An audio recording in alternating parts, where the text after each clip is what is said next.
nggak ada, boleh dicek sama semua konsultan politik.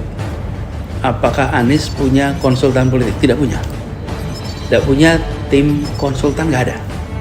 Angka itu pure, dan Jakarta terlalu kecil untuk bohong, Mas.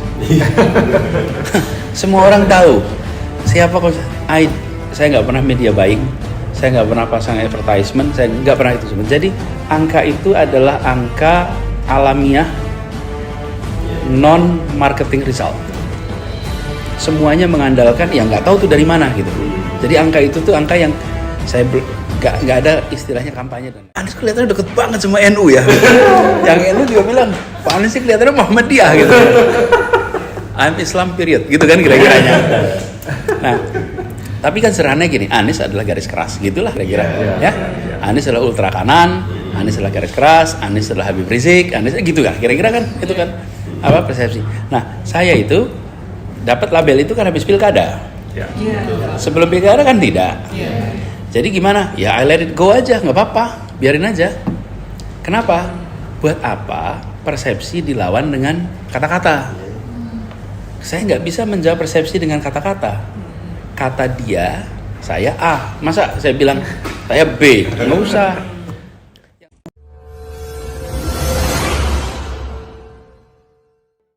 Mas Taufik, teman-teman semua, terima kasih. Mbak Fitri, thank you. Hari ini saya mau share soal Jakarta.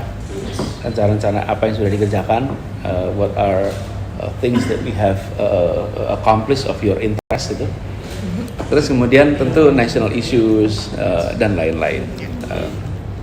Pertama soal Jakarta sendiri. Jakarta ini kalau bicara tentang tantangan itu stock of problems itu banyak. Ya, Nina yang ngikutin rutin, you have covered many things. Nah, di sisi pemerintahan itu kami harus ambil semuanya. Nggak mungkin pemerintah hanya bilang, oh ya kami hanya mau urus 1, 2, nggak bisa. So you have to cover everything from A to Z. Nah, itulah sebabnya kenapa saya di dalam menerjemahkan itu punya pendekatan manajemen. Nggak mungkin seorang gubernur datang ke kantor dengan semua dinas, semua badan, dia akan bisa mengendalikan sesuai maunya. Seluruh dinas itu, seluruh badan itu sudah berada di sana berpuluh tahun. Dan seorang yang menjadi kepala dinas itu sudah bekerja minimal 20 tahun. Kalau nggak, dia nggak jadi kepala dinas. Nggak ada. Jadi dia sudah semuanya sudah berjalan dengan kebiasaannya. Sementara elected leaders itu datang dengan ide mau melakukan perubahan. Okay? You are coming to institutions that everyone else but you don't want to make change. I'm going to continue what I'm doing gitu. Terus hey, you are elected official, come go. Udah gitu kan. You're elected guy, welcome gitu. Begitu masuk kantor, semuanya not on your side dalam artian mau berubah. Mungkin politically I voted for you, mungkin iya. Saya pilih Anda, nggak pilih yang satu bisa. Tapi begitu sampai pada ngerjain berubah, aduh sebentar. Why should I change? Okay. Langkah pertama yang saya lakukan adalah membentuk delivery unit. Delivery unit, kenapa tangan saya cuma 2, jam saya cuma 24, nggak bisa ditambah. Jadi saya bikin delivery unit. Delivery unit ini siapa? Profesional yang mengerti bidangnya. Namanya TGUPP.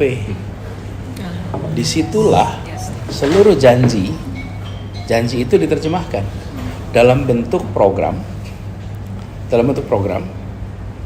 Kemudian dipastikan oleh tim itu masuk dalam RPJMD. Kalau kita ngasihin ke jajaran gitu aja, belum tentu tuh semua janji kampanye masuk tuh di RPJMD. Siapa yang mastiin detailnya tuh? So I have this individuals monitoring. Masuk kemudian masuk RPJMD, kemudian kita khusus Jakarta kita bikin namanya KSD, Kegiatan Strategis Daerah. Itu adalah dibuat keputusan gubernur, inilah kegiatan strategis. Lalu semuanya itu diterjemahkan dalam form pengendalian. Namanya F8K. Ini form yang orang Jakarta, Pemprov itu kalau denger itu aduh gitu. Karena F8K itu form pengendalian. F8 forum 8 kolom. Anda dikendalikan week by week. Oke. Gubernur berjanji untuk melakukan A. Itu pengendalian ada tuh. Untuk nanti jadi itu barang. Jadi itu barang. Saya ini mengendalikan sebuah organisasi dengan hampir 200.000 orang yang bekerja. Oke, 120.000 itu berstatus non PNS, 130 kemudian 60-an ribu itu berstatus PNS. Oke, mana mungkin saya bisa mengendalikan itu semua? Nggak bisa, satu orang harus pakai manajemen. That's the key, itu manajemen. Makanya kemudian kita susun dalam bentuk pengendalian program. Nah, dalam pengendalian program itu seluruh program kita itu diterjemahkan di dalam takran yang masuk dalam KPI, dan KPI-nya masuk kepada TKD, tunjangan kinerja. You don't achieve, your pay get lower. Jadi kita bukan menambah. Anda udah ada gini. Kenapa kok mulai begitu? DKI Jakarta itu salary-nya PNS tinggi sekali. Jadi nggak apa-apa, kita nggak mau nurunin, tapi targetnya ini. So it's not insentif ya Pak? Udah gede banget. 12-18 juta. Wow. Coba Anda bayangkan dengan angka segitu, kalau jadi wali kota berapa kira-kira? 3 kalinya. 75 juta. Oke. Jadi Sekda itu 110-120 juta. Wow. Jadi begitu saya biaya hidup, nomor 1 ini pangan, pengendalian pangan. Kawan sekalian, Bapak sekalian, pengendalian pangan itu satu yang kami rubah. Kami membuat seluruh suplai pangan diurus oleh BUMD, seluruh demand diurus oleh SKPD. Jadi nggak dua-duanya. Suplai itu pasokan, semuanya BUMD. Kemudian SKPD nggak boleh lagi ngurusin suplai. Jadi dinas peternakan, mereka nggak usah ngurusin supply. Anda ngurusin demand, titik. Your part is managing demand. Dia harus ngukur nih berapa besarannya, berapa kebutuhannya. Supply-nya 100% oleh BUMD. Kenapa? Dulu itu SKPD kita juga punya tanah di mana, punya tanah di mana, sehingga yang ngurus demand, yang ngurus supply itu jadi satu. Itu split. Satu. Apa kemudian ada aplikasi namanya Info Pangan Jakarta, IPJ, ya teman-teman bisa pakai. Ini pastikan bahwa kebutuhan ini terkendali, karena begitu Jakarta harga pangannya berubah, se-Indonesia terdampak. Yang kedua, perumahan ini di Jakarta ini minimal ada 3 kelompok yang punya processing power. Processing powernya itu besar ya. Kemudian di sini di ambang batas. Oke. Yang ketiga itu adalah yang lemah atau kecil. Ini strong purchasing power, ini weak purchasing power. Semuanya perlu rumah. Approach-nya apa? Untuk yang strong purchasing power, market mechanism udah menyelesaikan. Jadi kayak kita ini udah nggak perlu apa. Jadi kalau Mas Ridi cari rumah, udah bisa langsung cari ke developer, ya, bisa itu. Nah, ini rombongan yang punya strong purchasing power. Yang kedua itu dalam ambang batas. Batas itu artinya bisa nyicil tapi nggak punya tabungan. Kira-kira banyak di ruangan ini. Kira-kira banyak. Benar kita. Ya? Mereka itu di mana? Mereka itu orang yang antara UMP sampai 15 juta. Itu adalah mereka yang bisa dibilang punya power sekali belum, tapi cukup. Biasanya apa? Kontrak, numpang. Kenapa? Belum bisa kredit. Ini masuk namanya DP 0 rupiah. Bisa bayar bulanan, nggak bisa bayar DP. Karena nggak punya uang untuk bayar DP. Oke? Yang kelompok yang lemah siapin rumah susun. Oke? Kira-kira gitu. Ini bagi mereka yang membutuhkan rumah. Bagaimana dengan mereka yang sudah tinggal di Jakarta? Diamankan biar nggak terusir. Kenapa? Kenapa tidak terusir?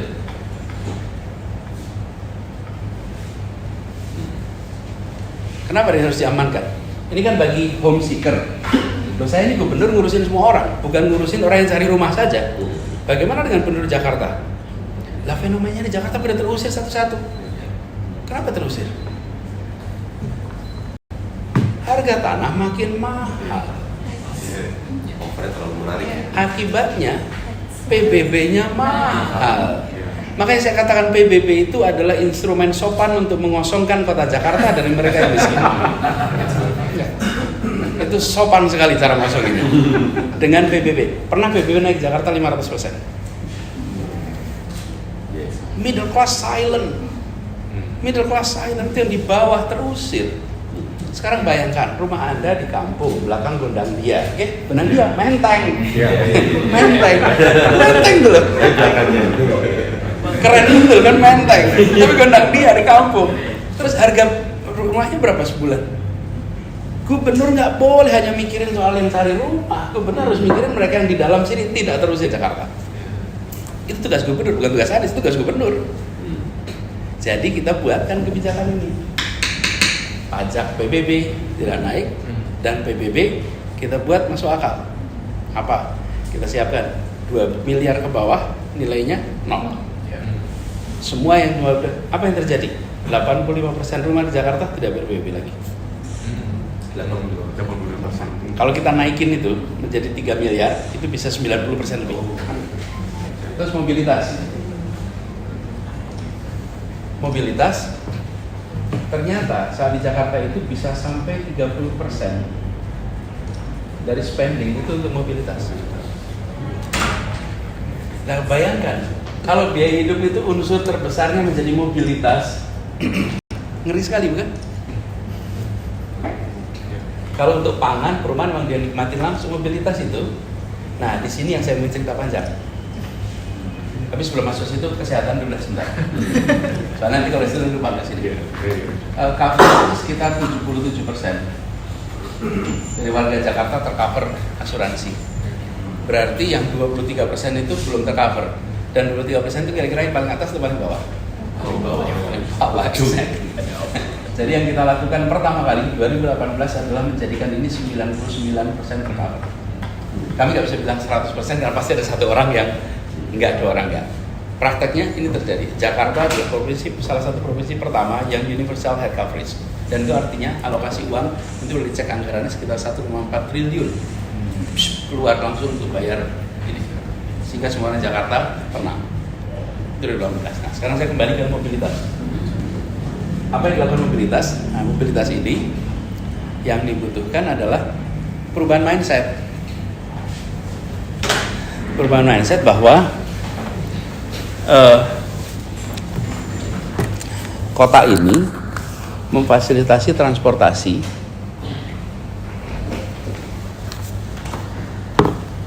untuk semua.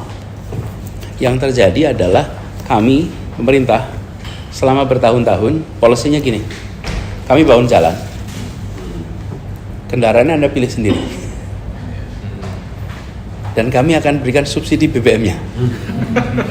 Kira-kira mindset kita begitu. Anda pilih sendiri mobilnya, tergantung ke daya beli Anda. Yang makmur belinya mobilnya A, yang kurang makmur B, dan lain-lain. Terus yang kurang lagi motor. That's your choice. Kami pastikan jalannya rapi. Ketika itu dikerjakan beberapa dekade, gridlock. Gridlock, karena semua orang melakukan rational choice. Ini contoh gimana rational choice itu nggak bisa kumulatif. Ini yang kita belajar dalam sekolah. Dulu kan katanya rational choice individual itu menjadi kolektif rational. Enggak. Ini contoh rational decision individual level menjadi irrational collective level. Ketika menurut satu orang itu beli motor itu rasional, ketika sejuta orang melakukan yang sama, gridlock. Itulah yang terjadi di kota ini. Jadi putusan kita adalah mengubah dari car oriented development menjadi transit oriented development. Sekarang public transport kita itu 82% warga Jakarta itu punya akses ke kendaraan umum. Ini contoh. Bisa ditunjukin itu jumlah sidewalk itu. Oh, sorry, sidewalk. Ini dia. Jadi pedestrian itu 240 km sidewalk terbangun, 103 km bike lane terbangun, 67 terbangun. Bukan hanya di sekitar Sudirman, tapi di seluruh Jakarta. Ini satu ikhtiar kita mengubah mobilitas sehingga yang semula ini 30% biayanya mudah-mudahan nanti bisa turun sampai 8%.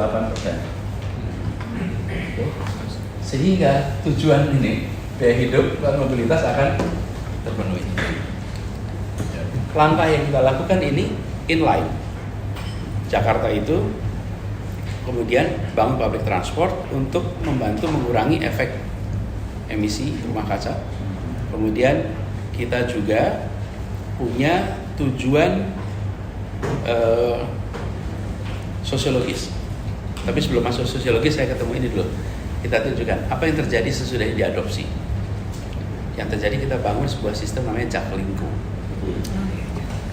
Operator kendaraan umum di Jakarta itu ada banyak. Ini operator kendaraan umum. Namanya ada KWK, Metro Mini dan lain-lain. Ini semua operator. Kemudian di sini namanya penumpang.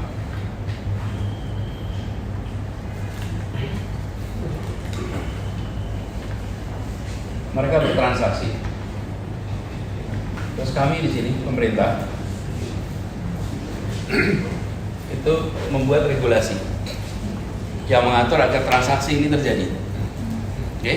Kami juga membuat regulasi tentang rutenya dan lain-lain. Tapi transaksi yang ini Anda bayar kepada operator. Lalu saya sampaikan, ini masalahnya bukan nggak ada public transport.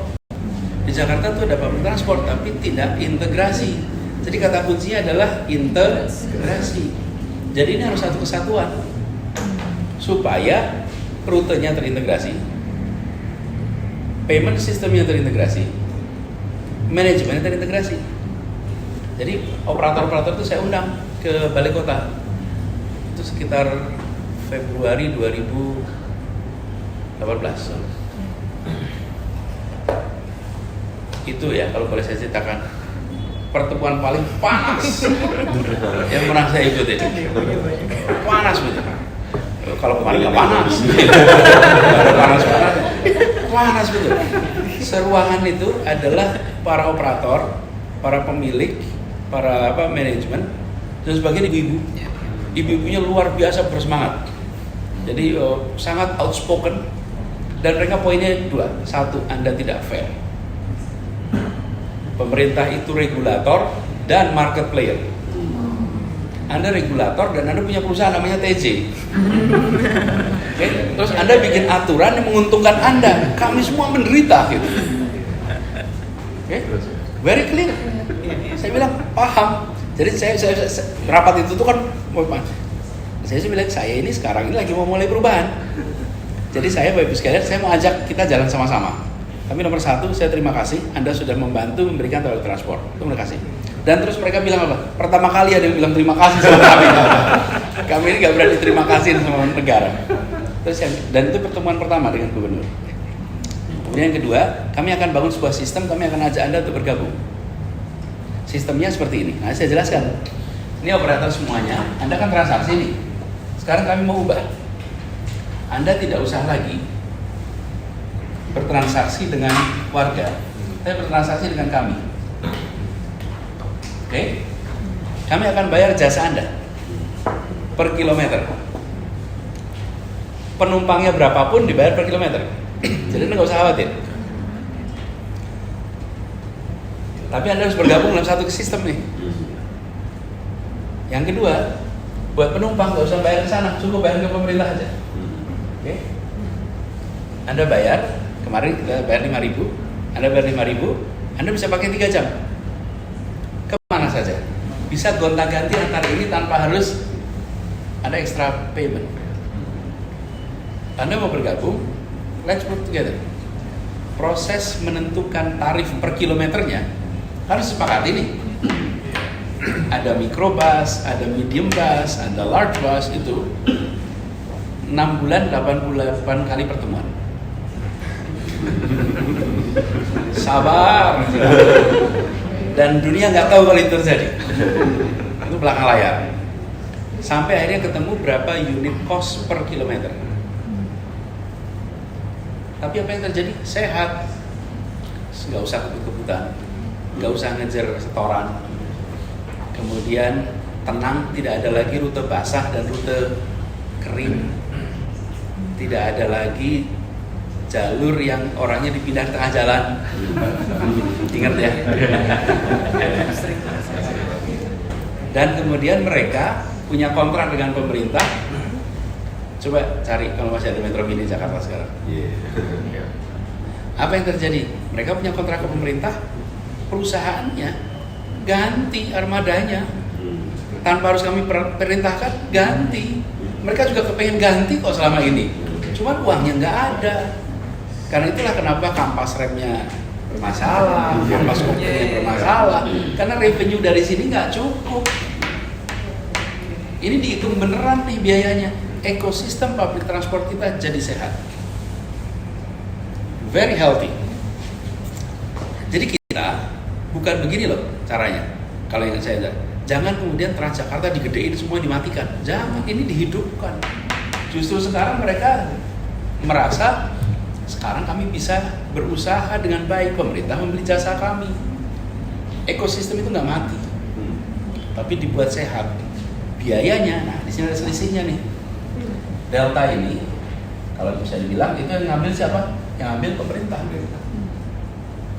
Biaya di sini misalnya alfa, di sini beta, kemudian terjadi kan? Ada kenyataan ini. Kenyataannya begini nih. Siapa yang absorb? Yang absorb adalah subsidi dari pemerintah. Kenapa? Karena biaya yang harus dikeluarkan lebih besar daripada yang kita terima dari masyarakat. Nah, ini teman-teman yang kemudian kita masukkan sebagai subsidi.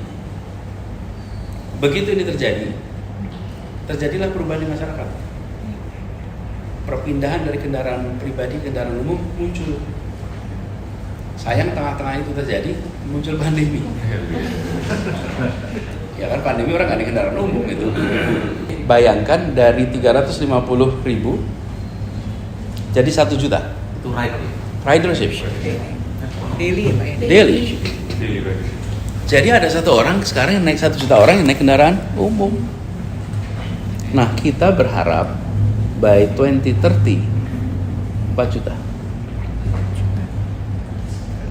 Kalau 4 juta orang bisa naik kendaraan umum, Jakarta akan menjadi kota di mana biaya mobilitas akan murah.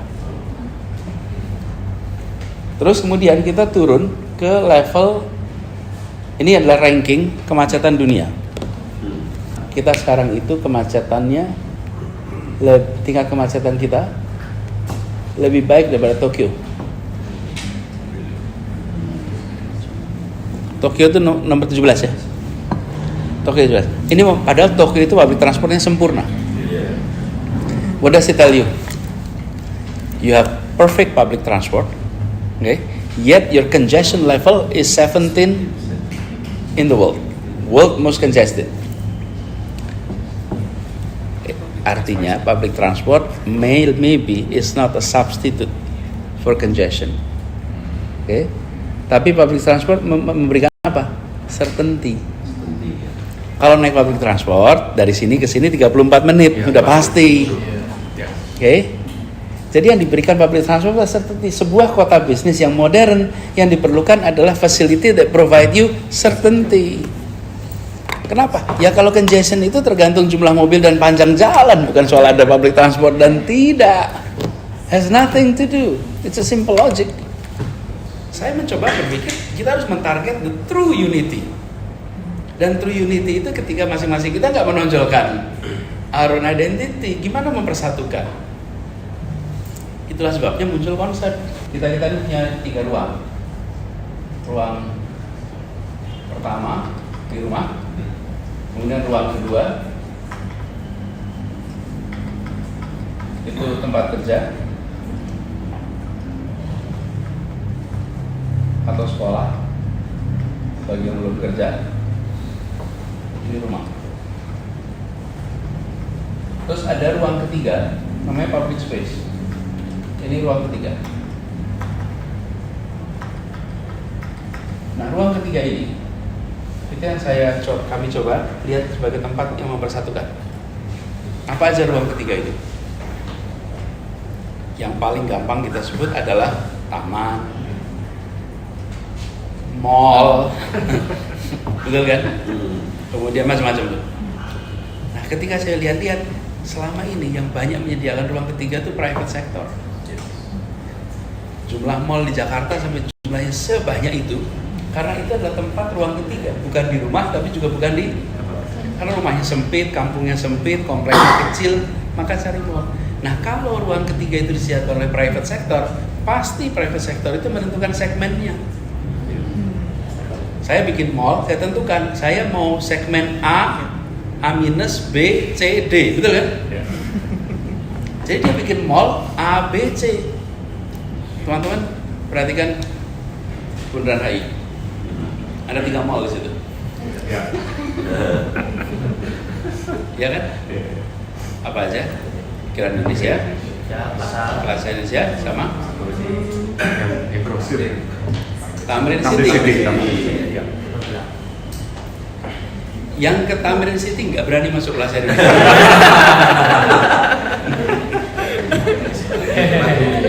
Bener nggak? Dan sebaliknya. Yang ke Plaza Indonesia nggak mau ke Tamrin City. No way. Grand Indonesia yang ke sana nggak masuk sebelahnya. Jadi saya melihat ini, this is a problem. We gotta solve this. Dan gubernur itu bukan soal hard infrastructure yang bisa difoto. Gubernur itu juga bicara tentang gimana perasaan kebersamaan di kota ini. Harus diikhtiarkan. Soal berhasil apa tidak soal lain, tapi harus diusahakan. Jadi kami potongnya horizontal untuk menjangkau semua. 1, public transport. Public transport itu tujuannya mempersatukan, bukan cuma memindah badan orang dari satu tempat ke tempat lain. Kenapa public transport tujuannya mempersatukan? Di public transport tidak ada VIP, tidak ada reguler. Ngantrinya sama, berdirinya sama, duduknya sama, posisinya sama, semua. Anda mau pejabat paling tinggi, mau CEO, mau jobless, same.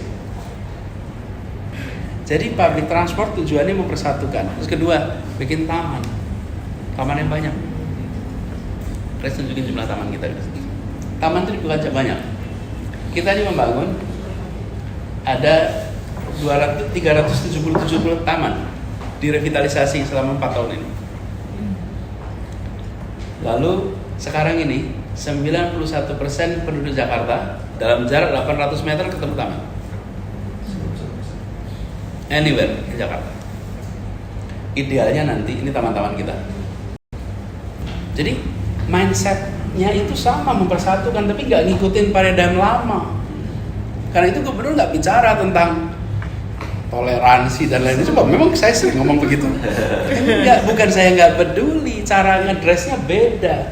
Dengan bikin public transport, you're blending. Dengan bikin park, you're blending. Sidewalk itu membuat yang namanya berjalan kaki itu menjadi mempersatukan. Itu di sidewalk itu nggak ada yang merasa minder. Apakah ada orang datang ke sidewalk itu merasa saya nggak seharusnya berada di tempat ini? Nggak ada. Salah kostum di sidewalk. Salah nggak ada. Terima kasih Pak Anies untuk elaborasi, dan sebagai pengguna KRL I can totally agree bahwa upaya untuk mengintegrasikan itu bisa melakukan banyak hal dan efeknya pasti positif. Kita bisa mulai untuk kalau ada beberapa hal yang mau ditanyakan ke Pak Gubernur, baik soal DKI atau mungkin soal non DKI. Silakan. Ya, ini banyak sekali tadi yang menarik, dan terus terang banyak konsep-konsep yang kalau dari luar itu, kalau dari luar gitu saya melihatnya, wah kenapa ya ini Jakarta semakin cantik saja gitu ya, tapi ternyata di bawah kecantikan itu ada sesuatu yang lebih substansial gitu, dan bahwa memang tadi ada konsep garden jadi park, terus kemudian kenapa transportasi, so we're united by public transport, that's very powerful I think. Banyak sih sebenarnya, cuma mungkin pembuka aja ya, jadi mungkin selama 5 tahun ini menurut Bapak apa sih yang Oke, you talk about bureaucracy dan tadi banyak kesulitan orang untuk berubah gitu. Tapi kemudian apa yang paling susah untuk dirubah dari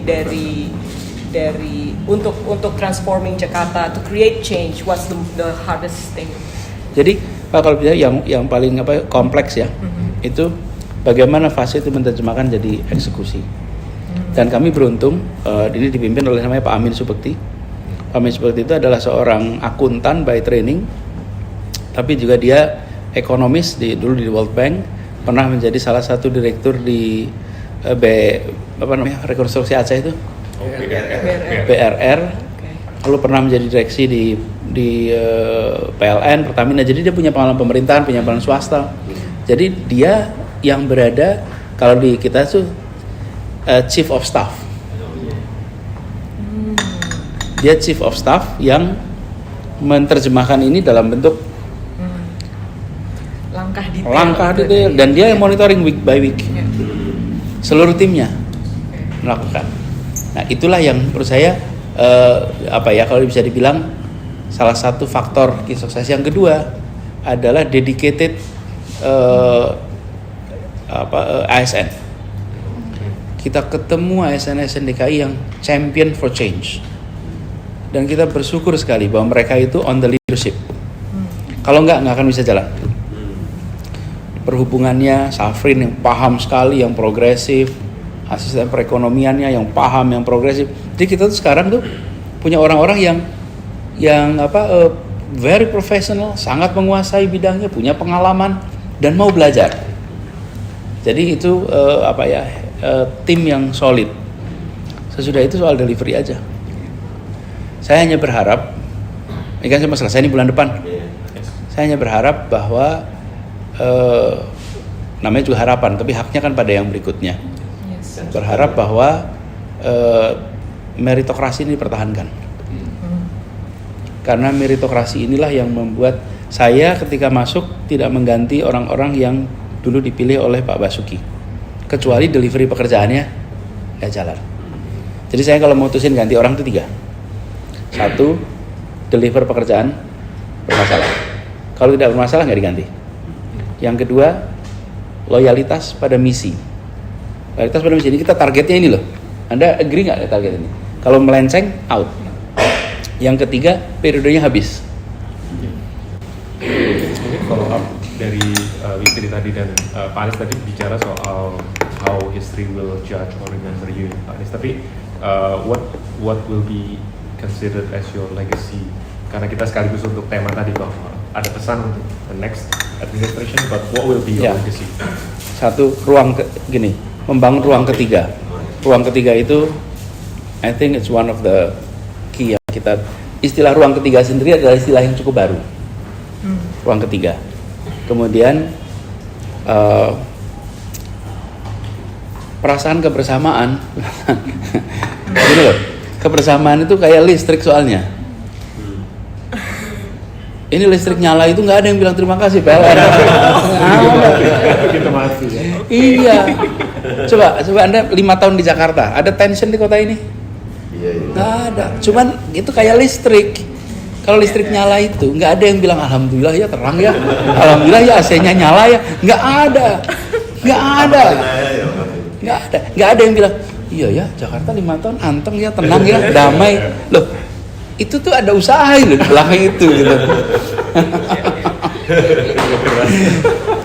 Kami lihat itu ada beberapa hal yang ikonik, soal reform taman, soal reform fasilitas olahraga.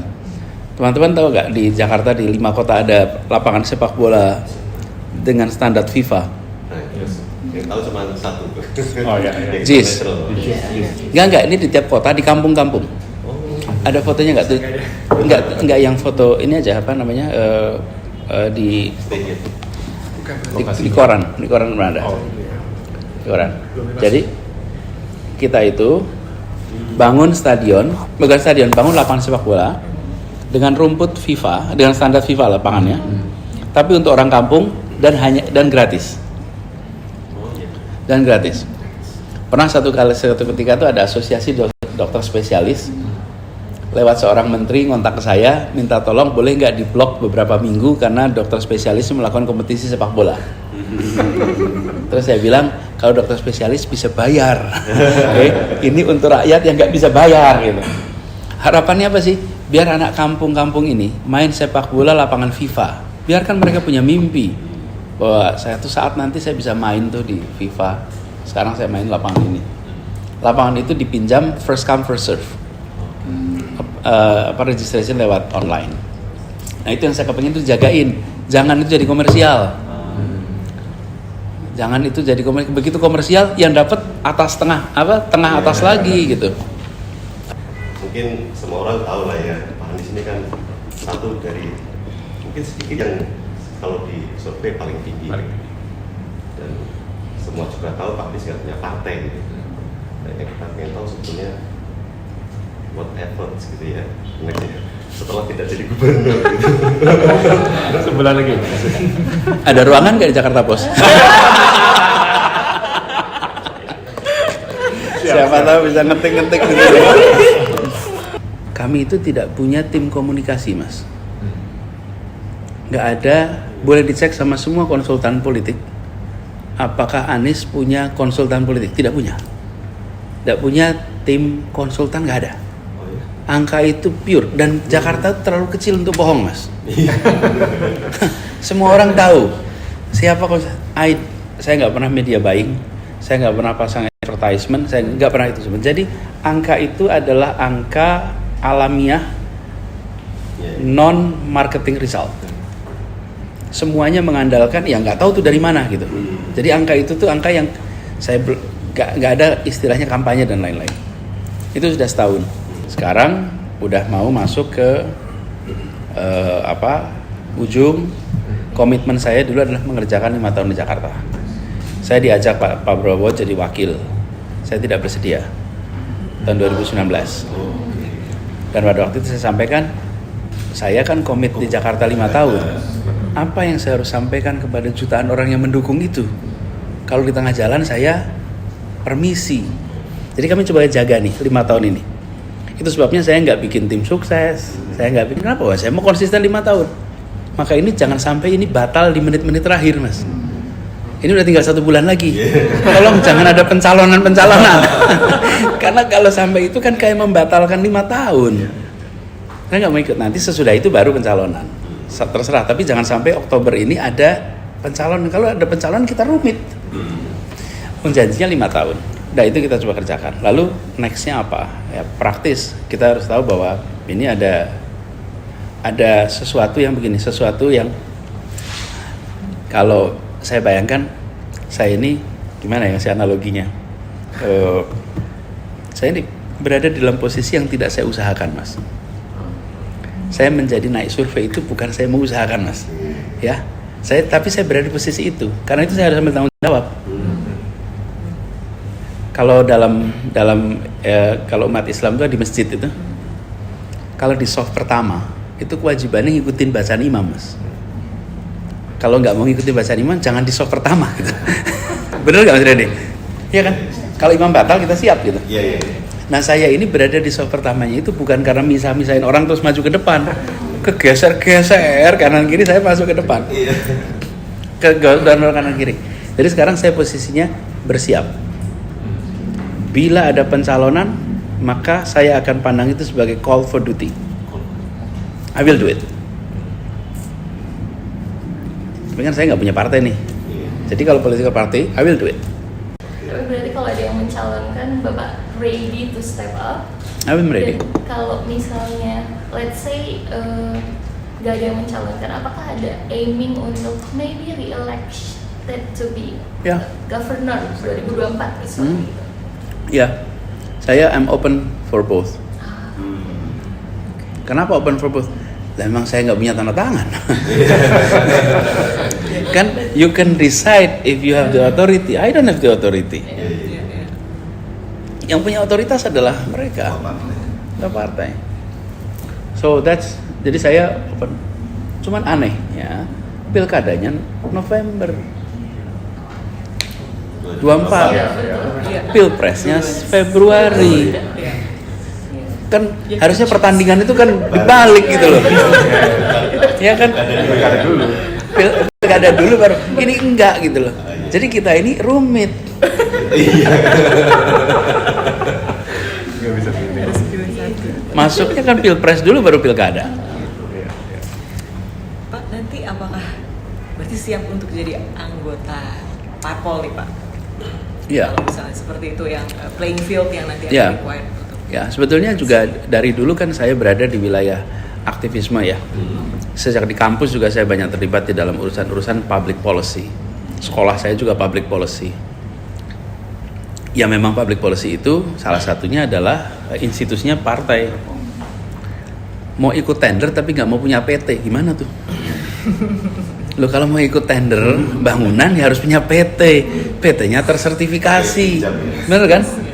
Nah, jadi maksud saya gini, kalau saya nanti berada dalam posisi dicalonkan dan mempersyaratkan harus mengikuti partai politik, ya tentulah itu bila itu bagian dari proses tanggung jawab, saya ambil tanggung jawab itu dan semoga bisa saya jalankan dengan baik gitu. Cuman saya beruntung aja selama ini dalam posisi lebih independen. Saya bisa ketemu siapa saja tanpa harus permisi pada siapa saja. Saya mau ketemu partai manapun, nggak perlu kelanduan sama siapapun. Satu lagi nih nyambung Iqbal. Silakan.